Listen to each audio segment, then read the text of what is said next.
From the moment he stepped onto the NFL stage, Justin Jefferson has been making a strong case for being the best receiver in all of football.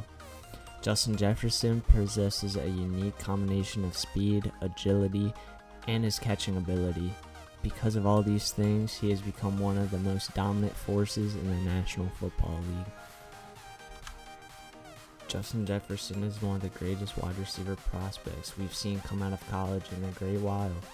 Jefferson has managed to break a multitude of records, including becoming the league's youngest receiver in NFL history to record over 120 receptions with over 1,800 receiving yards so early on in his career. Jefferson managed to surpass 5,000 total career receiving yards in only 52 games, breaking Odell Beckham Jr.'s original record. There's many more we can go into, but that's just a couple for reference. You cannot deny the talent that he has on the football field. He is electrifying and game-changing. He is a player who is needed on every NFL roster. Later in this video, I'll talk about the key places I think he'll land, and if he does hit free agency in 2025, where he'll go. First and foremost, I'll start with the reasons why Justin Jefferson may be out of the Minnesota Vikings organization. First off, the contract situation. Jefferson reportedly turned down a $30 million plus contract offer during that 2023 NFL season. This is big because obviously he wants to become the highest paid receiver and he's trying to set the limit. And Jefferson reportedly also wants to become the highest paid receiver. A.J. Brown leads that at $33 million a season. If they're willing to pay him $40-50 million, then yeah, the Vikings will have him, but I just don't see them giving up that type of money for him. And also, Jefferson could look anywhere between the high end of $30 million and the low 40s, which is an absurd amount for a receiver in my opinion. But a team looking for one of his caliber will take the risk on that because you need a type of player on your football team that has that type of talent.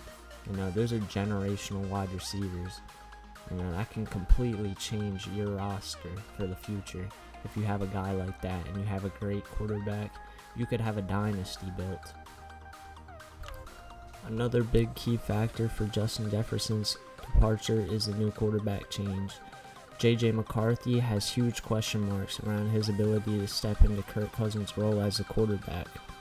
You know, the loss of Kirk Cousins could ultimately affect Justin Jefferson's decision to move on in the end. You know, you got to think, he's going to want to play for a contender and have a quarterback that's been established in the league.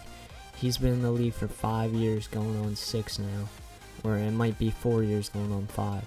He's been in the league for a long time now, so he wants a guy that he knows can win and that can win a Super Bowl, because that's ultimately what he wants. He wants to win a Super Bowl, and he wants to continue to have great stats because that's the type of player he is. He wants to see his team succeed.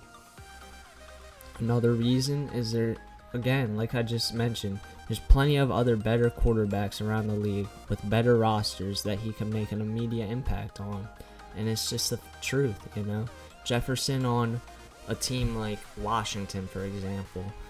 Not even Washington, like a team like Pittsburgh, you know, or Green Bay. If he was on the team with Green Bay and had Jordan Love as his quarterback, they would be unstoppable. They would be such a good NFL team. And the last reason is, like I said, Justin Jefferson may want to join a contender and try to win now. He doesn't want to be locked into a team that's constantly trying to rebuild. You know, what if JJ don't work out? You know, what if you're stuck another 3-4 years looking for a quarterback? Do you want to be locked into a 5-year deal worth $200 million and you're constantly losing and not having fun? I mean, it's just not fun if you're not having fun. So that's just the way I see it. So my potential landing spots for Justin Jefferson would be either the Pittsburgh Steelers, the Washington Commanders, or the New England Patriots. But my sleeper pick is the Green Bay Packers, and I feel like the Green Bay Packers could make a big splash on Justin Jefferson if he does hit free agency. They'll have the money for it, and it's just a win-win for both sides. Jefferson gets a good quarterback, and they get a superstar. So that's just the way I see it play out. So then again, these are only my predictions, and I could be wrong. JJ could prove me wrong and become a really good NFL quarterback. I don't know how the season's gonna play out. I don't know how he's gonna play. So until we see him on the field in action, then we'll know. So it'll be interesting to see how the season progresses, and we can see his growing pains as a quarterback. JJ definitely needs to work on his accuracy as a quarterback. On film, he's shaky to find the right spot to put the ball. He's throwing it high, he's either throwing it low. And his ability to read the field, it's definitely not the best yet. But these are all things the coaching staff can help him overcome in his rookie year. These aren't tough things to figure out. It's just if he's willing to put the work in at quarterback one. Some guys just don't have the mentality to do it. So, all in all, Justin Jefferson is the top 1 receiver in the league. And in my opinion, I think the Vikings will wind up franchise tagging him until he for sure wants out. But if he does get the opportunity to leave, where do you think he'll go? Let me know in the comment section below, because I'm interested to see what y'all think. And let me know if you guys want to see more of these videos. If you do, consider leaving a like and subscribing, because I've been trying to push out more content on YouTube and do this the right time. So please leave any suggestions on what I can improve on in my future videos. All critiques are appreciated. I'm out, guys. Peace.